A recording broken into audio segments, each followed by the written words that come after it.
morning, everyone. Welcome to Sunday service with St. Bridget's Spirituals Church for Sunday, March 20th, which is also the first day of spring. If you're in the Edmonton area, it's not looking so much like spring. It's looking more like it's a little bit blustery snow. So I hope you are somewhere comfortable and warm, and you're going to enjoy this beautiful day. I'm Reverend Kim Taylor, and I will be doing Sunday service today. All right. We'll just start with our opening prayer. I call upon the light of the source to stream into the world of man, to open the minds and hearts of men. Let the light descend. Allow the plan of light and love to unfold. I will do thy will for the highest good of all man, from spirit, through spirit, to spirit.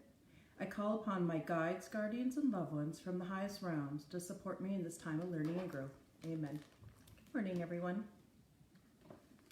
And as spiritualists, we follow the 7 principles.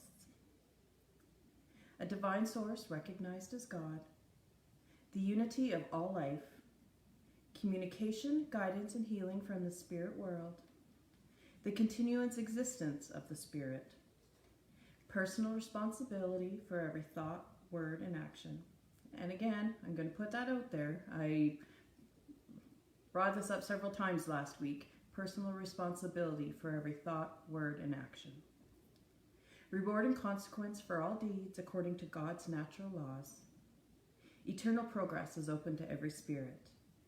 And freedom of interpretation of the 7 principles is acknowledged. So if something doesn't sit right with you, if something doesn't, if calling the divine source God doesn't sit right with you, whatever sits right with you and feels good inside is what you should be using as your name. This is a religion that you've got a lot of opportunities to feel and sit right with what your beliefs are. So first, we're going to do the healing prayer and the healing portion of our service.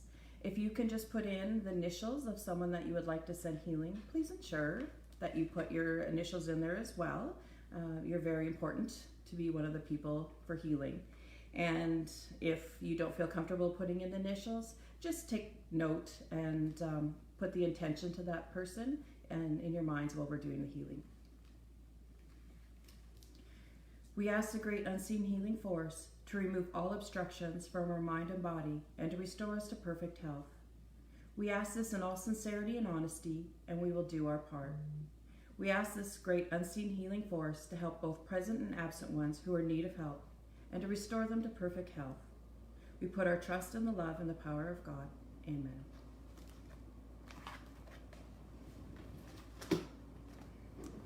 So if everybody just wants to put in whatever their initials are, and then just get comfortable in your seat.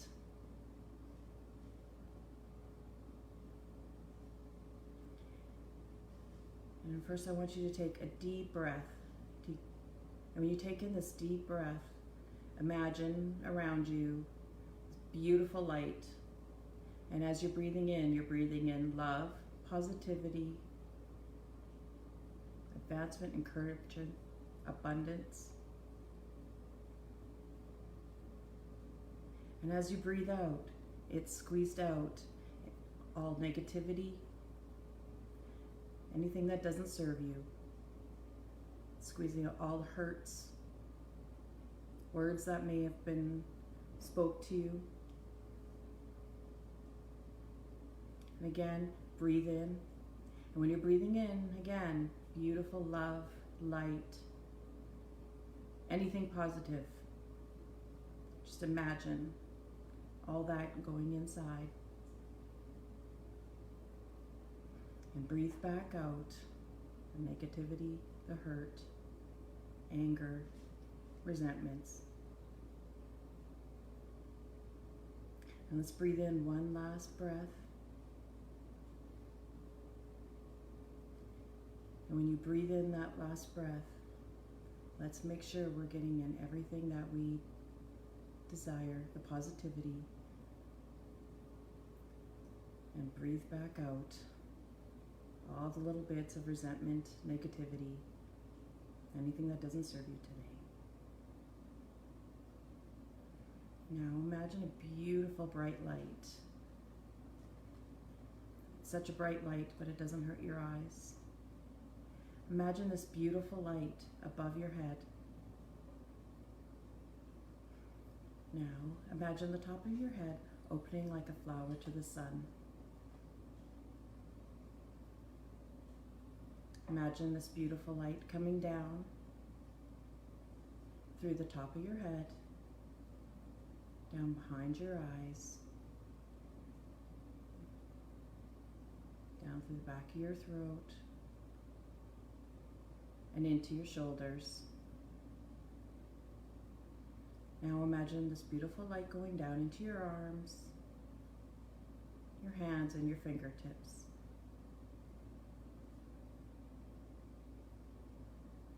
Let's imagine this beautiful light now entering your torso, swirling and hugging any organs around that may require healing, and forcing out any darkness, resentment, or negativity that remains.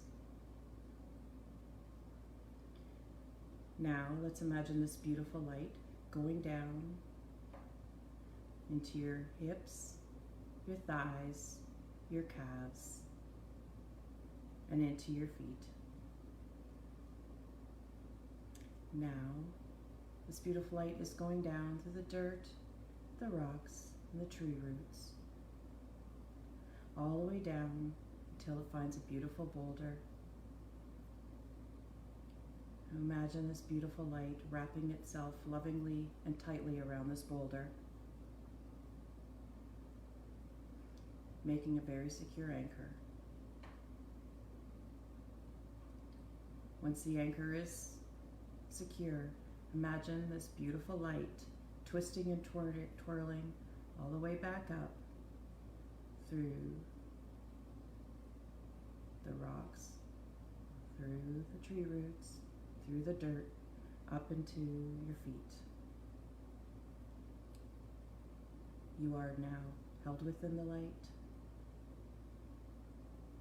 You are the light.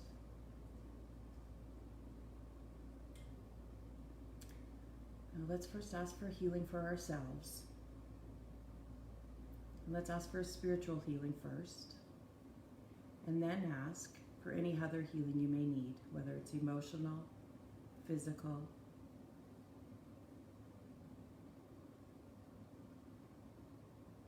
Now let's imagine and send out this healing to our family, our friends,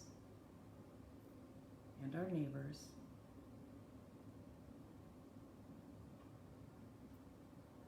Now sending out this beautiful healing out to across our province, out throughout Canada, and send this healing out to all that require healing all over the world today.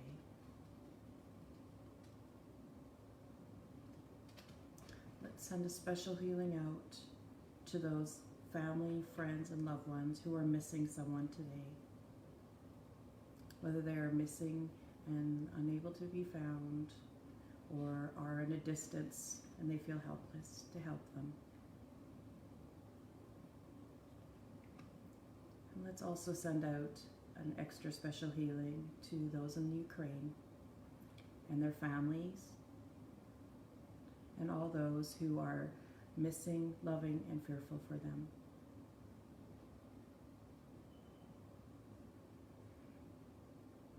Let's send a healing out to the abused and to the abusers so that they see the light of their ways.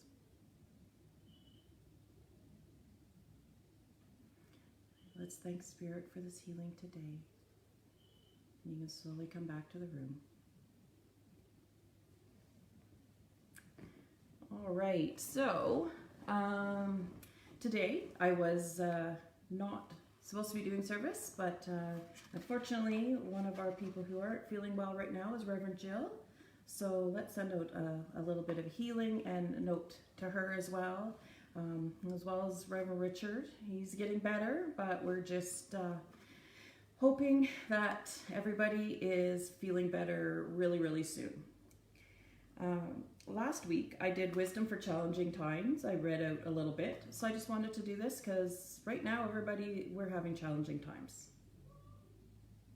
All right, so I'm just going to read this out. Every experience is part of the pattern of your life. You try to judge eternity by temporal happenings. You see in matter apparent confusion, but you do not realize that divine thread runs through all your lives. Cool. Interesting. All right. So, again, I was trying to figure out what to talk about today. And quite interestingly, these books, I don't know if anybody was here last week, but I received all of, there's a group of 18 books of Silver Birch, and Silver Birch is the guide that we predominantly follow at St. Bridget's. And his wisdom is absolutely fantastic, and I loved it so much that I made it my mission to get all the books, and I got them all, so now I'm very excited and I've been reading them. And I think I have 18 books sitting in front of me, and I say, what do I need to talk about today? And this book drew itself to me, and it's called There Is No Judgment.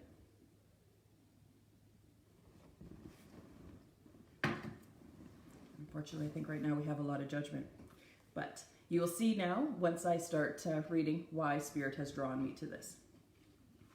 Spring always received special mention from Silver Birch. In all the years that he manifested, the Spirit Sage never failed to draw attention to the healing properties that accompanies nature's own resurrection story. Here are the words he used in one sitting. This is the time of year which makes my heart rejoice and makes me want to utter paeans of praise, for it is now that your world takes on great beauty, although the fullness will not yet be reached. It is the awakening in the abundant signs of rising, growing, unfolding life that we see evidence that the Great Spirit rules the universe. On every hand, flower, leaf, and bush pay tribute to the constancy of natural law. Can we not the more easily see and recognize that the Great Spirit has equally made provision for each one of us, and that in our own lives these laws will not fail us?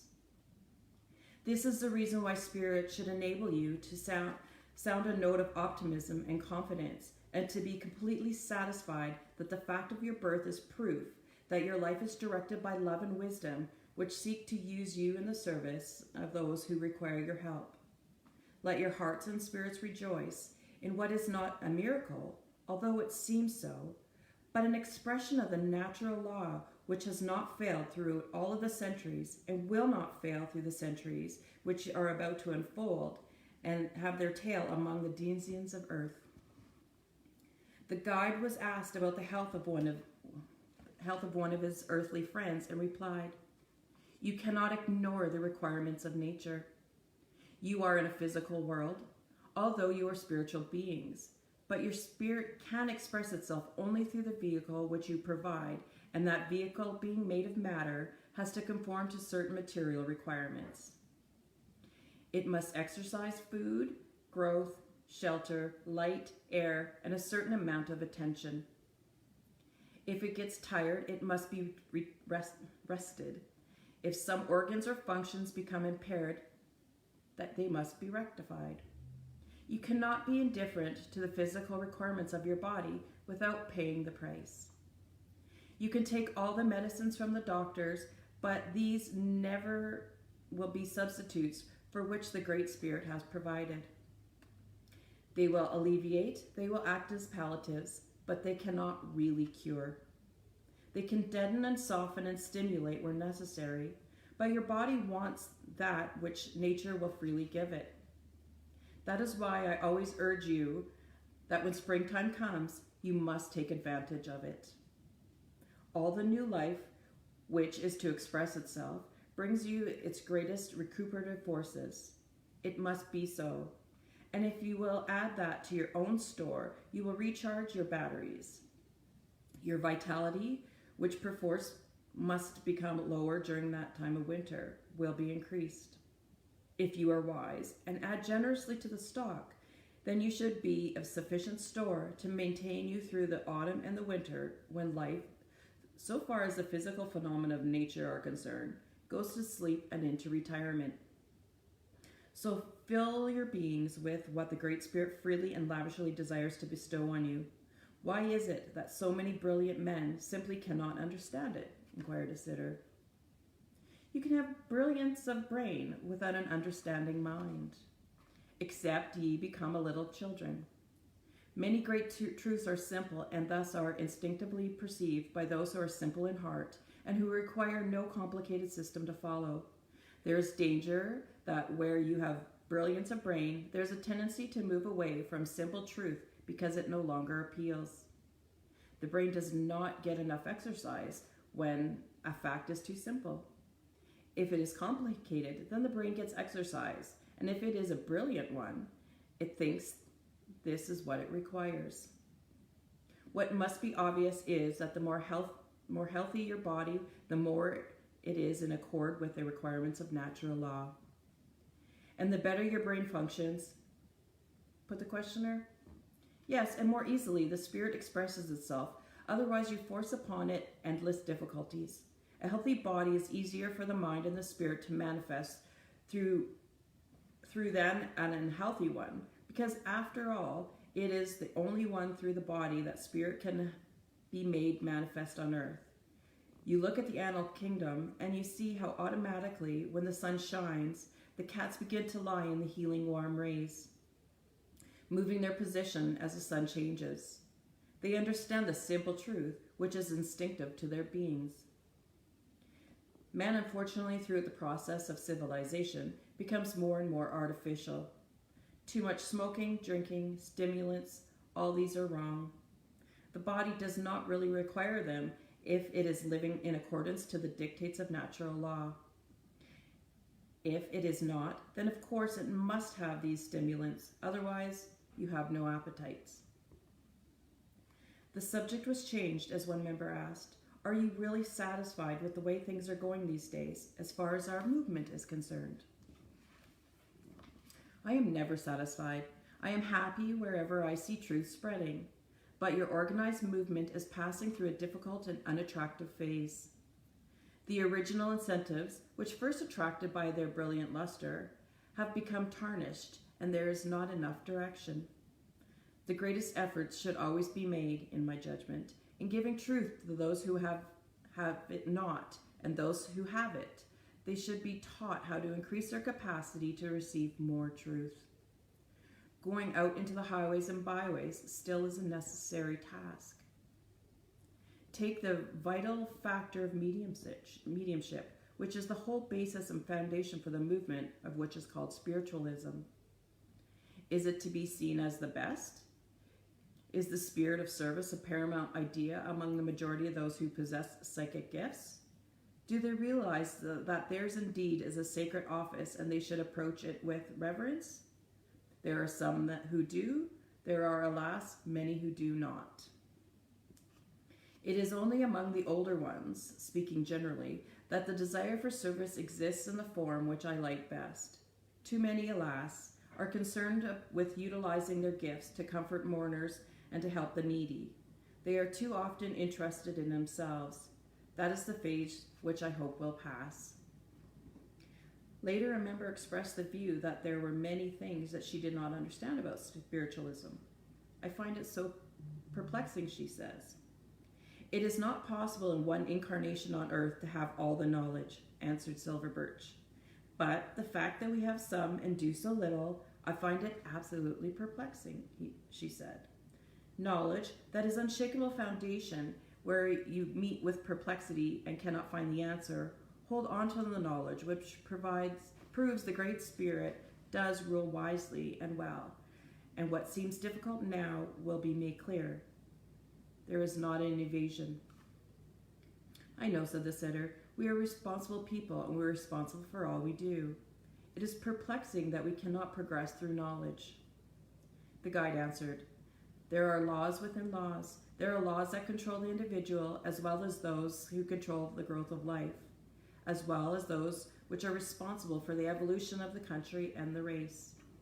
All these work within one another. Unless you have the key, which is infinite wisdom, you cannot always see that there are perfect harmony throughout the whole framework, but there is." "What I find very difficult to understand," continued the sitter, "is the relationship of the guides to the people that they guide and their friends. There does not seem to be the understanding and cooperation that one fondly imagines. Time comes when so many are so hard to understand. There's limitation to anything that the most evolved guide can do in your world. It is a limitation imposed by natural law, by circumstance, and by free will. There is also a combination of factors which determine the precise amount of guidance that can be available at any moment. But what you do not know, and I cannot prove to you, is the unseen guidance that you get, how you are given ideas and inspirations, and help in the ways that are not revealed through mediums.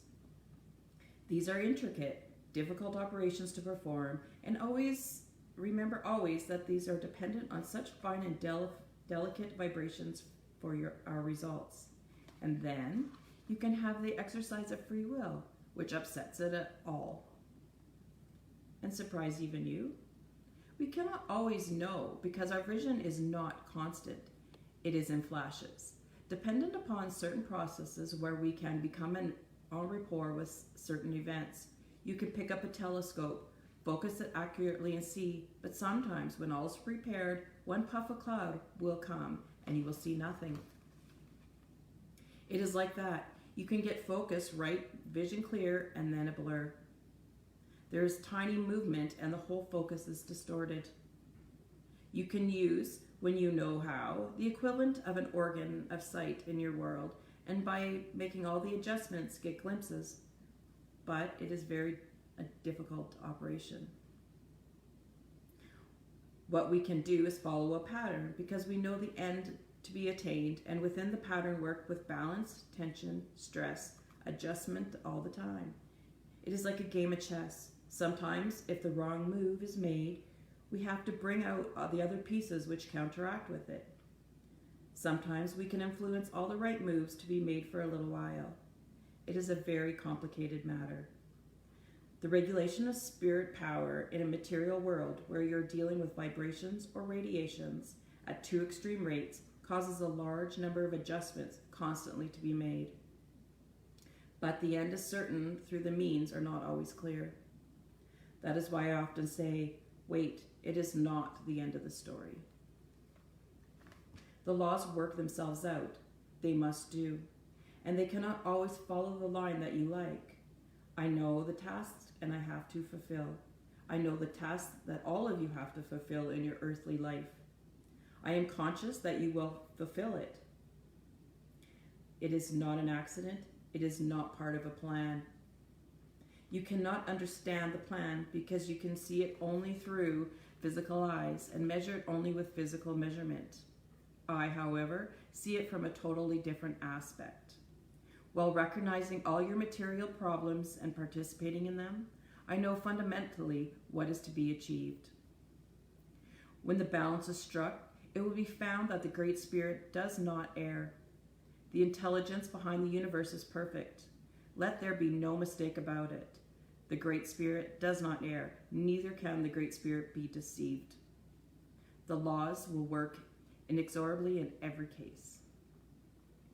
At another gathering of the circle, Silver Birch discussed the relationship between spirit and matter. The guests were a husband and wife, and keen on inquiring into spiritualism.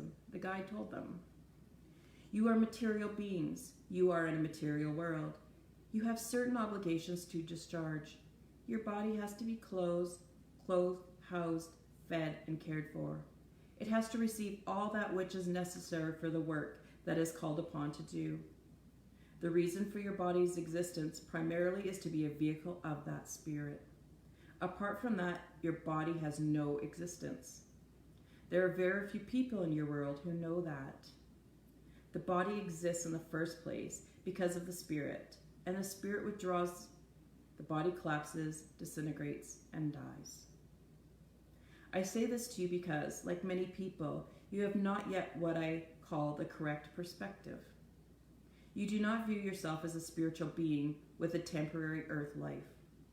You are inclined to allow obligations of your body and your world to weigh more heavily upon you than they need to do. Tell me if I'm wrong. I do not mind being corrected. No, I think you're right, says the wife. It is very difficult for us to realize and remember that. I know that.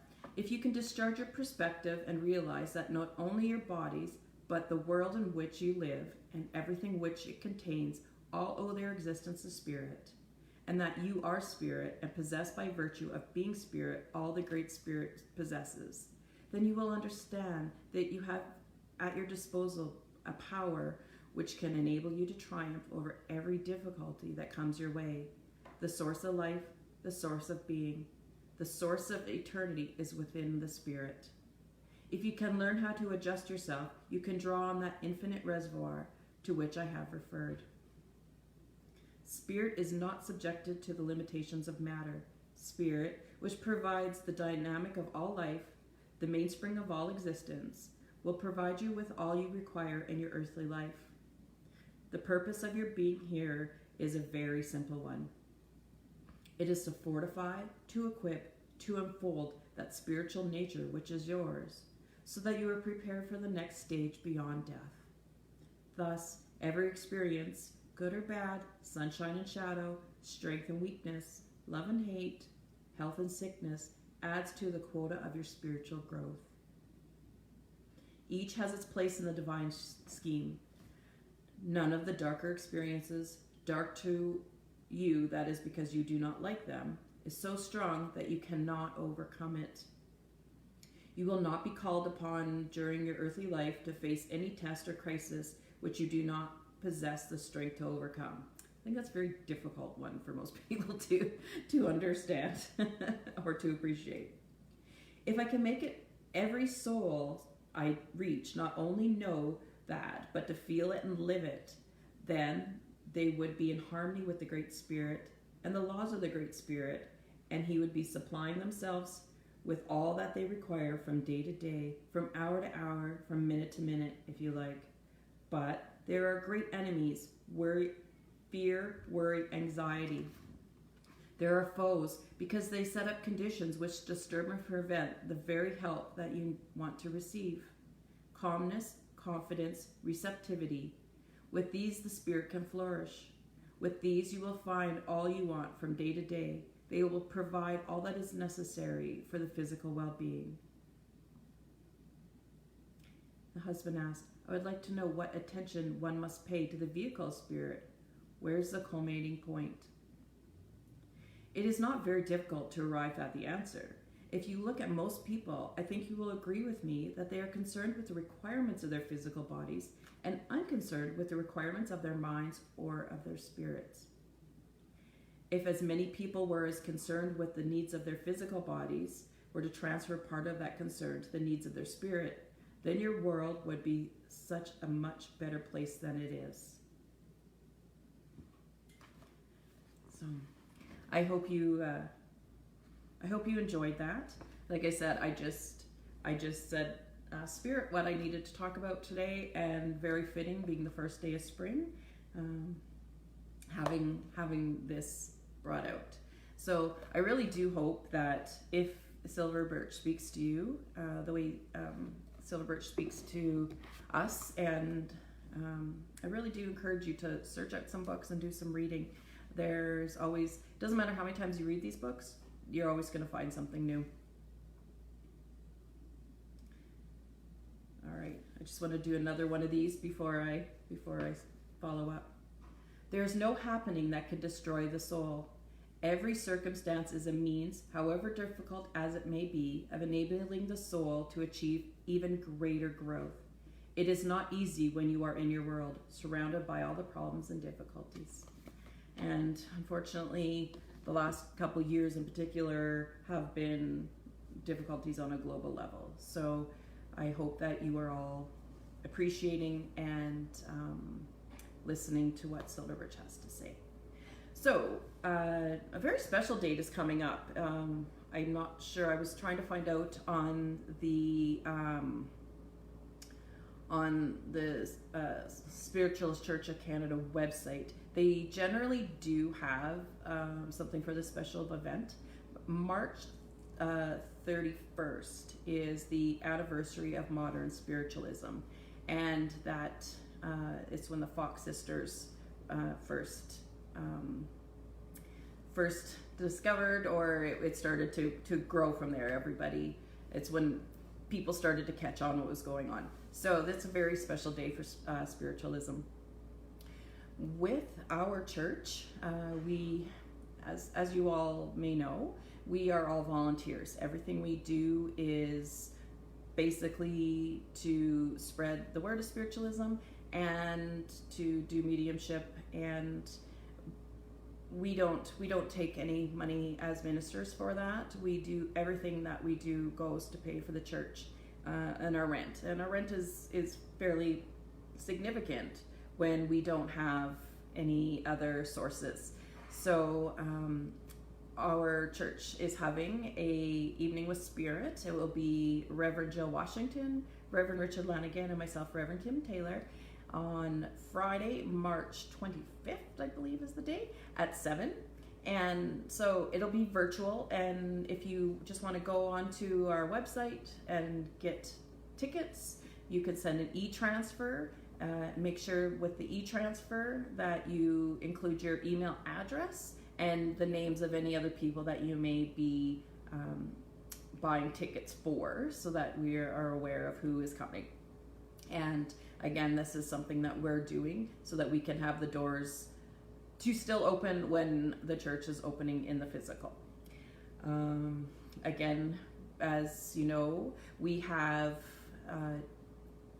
do mediumship readings and healings. If you feel pulled to any one of us, just go on to send an email to whichever reverend may be the minister or medium that you would like to have a healing or reading with, and we can set them up. Again, we're still doing virtual, so we're still doing the small fee. And as well, any money or free will that you are willing to provide us, that would be absolutely fantastic. We're always very grateful for it. Like I said, we still have to pay our rent, and any donations are gratefully accepted. Speaking of that, we also have Bridget's Pantry, and that is just our way of helping those who may require food or any necessities. Please, if you know someone or you yourself need help, please just email us at the church, info@stbridgetspiritualistchurch.ca, and let us know, and we will do what we can to get a gift card. We've got wonderful members who have also provided funds for that. So if you do require something, please do not hesitate. We're all in this together, and we just want to help. Great. I don't think I have any other announcements, but please, if you have not been to an evening with spirit, please sign up. We love doing it. The more people, the better. And if you are there and don't even get a reading, there's a reason for you to be there, because you should be listening to those readings. All right, we'll do the closing prayer. As we depart, we ask for the love and the light to stream forth from our work here tonight. May it heal and support those that are in need. May we return to our earthly journey and always endeavor to strive towards our highest good. We wish to thank our guides, guardians, and loved ones that have supported us in our growth. Till next we meet, may your path always be lit by the light. Amen. Thank you so much. Have an absolutely wonderful week. Hopefully spring does show up for us, and this is just what I think they call deceptive spring. So we got spring, we get snow, it'll go away, and our flowers are going to be beautiful and poking up with the green grass in no time. Have a wonderful day. Thank you so much.